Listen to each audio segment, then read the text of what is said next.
como é que fica esse jogo, inclusive para a eleição do presidente da Câmara daqui para frente? Como ficam essas relações? Como é que está o Arthur Lira hoje? Cris, eu acho que você tem razão, porque o Lira eu acho que foi o principal perdedor das decisões, né, que tem se acumulado domingo a de hoje foi ele, assim, ele até fez uma reunião, né, hoje em emergência, e já está estudando até uma saída do que ele vai fazer agora, né? Parece que agora ele está estudando até aumentar os percentuais daquelas emendas individuais, né, para os parlamentares. A estratégia qual? As emendas individuais, elas são impositivas, ou seja, o governo ele é obrigado a pagar aquelas emendas destinadas pelos parlamentares.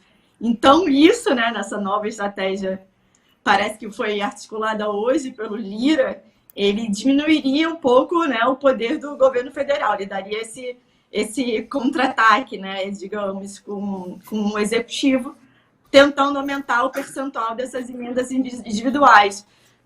Vamos ver se ele vai conseguir sair disso, porque, como você citou nas eleições, né, da Câmara, ele sai enfraquecido também nisso, porque era um poder de barganha que ele tinha, né, nessas emendas do orçamento secreto, chamadas as emendas do relator. Agora ele perde esse poder que ele tinha na mão. Outra coisa também foi essa decisão do Gilmar sobre o que vai se chamar agora Bolsa Família, né, o auxílio emergencial. Por quê?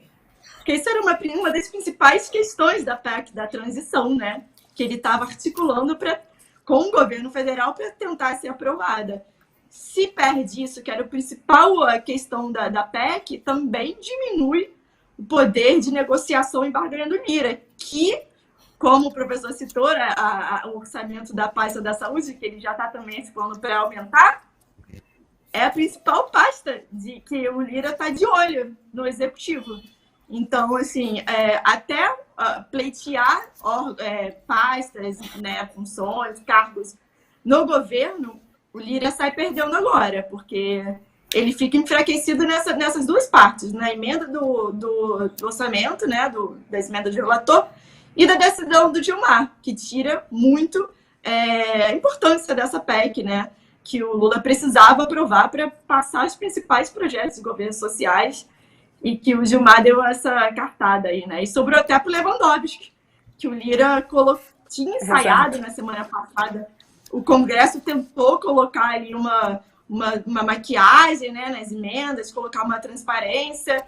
Lewandowski sinalizou que ia estudar isso, né? Ele até conversou com parlamentares na semana passada, mas ele não se convenceu. Assim, o principal ponto do Lewandowski foi que o Congresso não conseguiu sanar o principal ponto dessas emendas, né, que é a questão da transparência.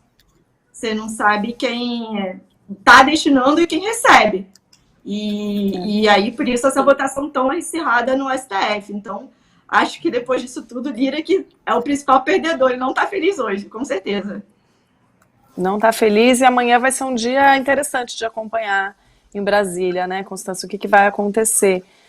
Professor, eu vi você fazendo comentários ali no Twitter, estava acompanhando, comentando que a oposição já começou, né? Os ânimos estão bem acirrados e a oposição... Você podia desenvolver um pouquinho isso para a gente? Posso fazer um comentário brevíssimo sobre a questão do orçamento secreto? Eu acho que é bem importante, nem sempre é mencionado. Eu acho que a Constância, que trabalha diretamente em Brasília, pode nos ajudar. É bem importante, o público não tem a obrigação de saber, que é uma diferença fundamental entre orçamento e execução orçamentária. O orçamento é uma peça de ficção. Ele tem que ser entregue no ano anterior à sua execução e ele tem como base uma projeção da arrecadação que o Estado fará. Então, por exemplo, o orçamento de 2023 é aprovado em 2022, a base dele é a previsão de quanto o Estado arrecadará no ano seguinte.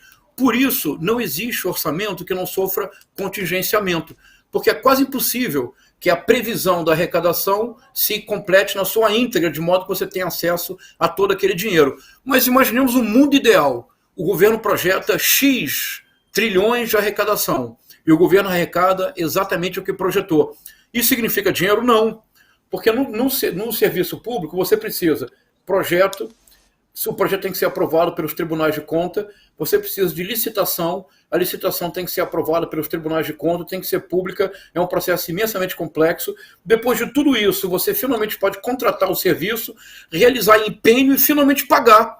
Isto é, entre o orçamento e a execução orçamentária, tem que ter muita máquina administrativa.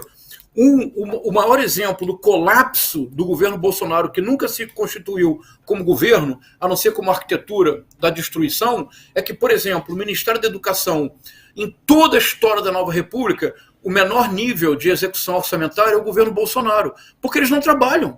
É tudo guerra cultural, eles não trabalham efetivamente. Então é bem importante, num governo que trabalhe, como Michel Temer, Dilma Rousseff, Luiz Inácio Lula da Silva, Fernando Henrique Cardoso e Itamar Franco, não dá para lidar com orçamento secreto, porque você tem políticas públicas que você precisa dos recursos. Então, só essa distinção entre orçamento e execução orçamentária.